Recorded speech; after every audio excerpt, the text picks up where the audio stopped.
The Watcher in the Walls. In the heart of a forgotten town stood a derelict apartment, building that no one wanted to live in. Its tenants rarely stayed long, each claiming to hear strange noises at night, scratching within the walls, footsteps that didn't belong, and whispers just on the edge of hearing. The landlord always brushed off the complaints, chalking it up to old pipes and creaky floors. But those who lived there knew better. Something was wrong with the building. One evening, a man named David moved into the apartment on the top floor. He had fallen on hard times and needed a cheap place to stay.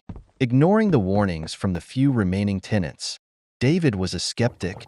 He didn't believe in ghosts or monsters, but that first night, he couldn't ignore the strange feeling that crept over him, a feeling that he wasn't alone. As he unpacked, he heard a faint tapping sound coming from the walls.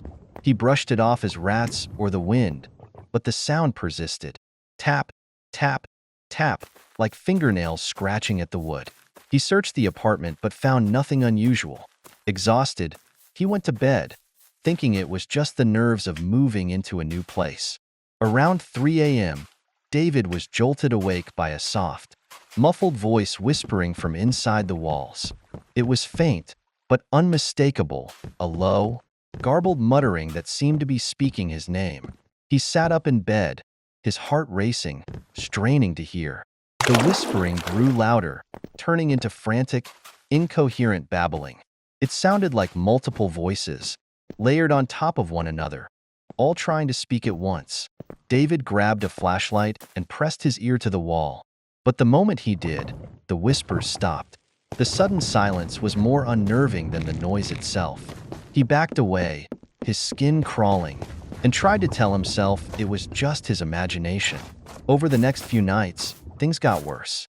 The scratching grew louder, more frantic, as if something trapped was trying desperately to get out.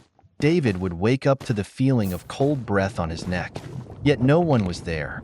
He heard laughter, sobbing, and at times, the sound of nails dragging down the walls as if someone was clawing to escape. Part 2 will come.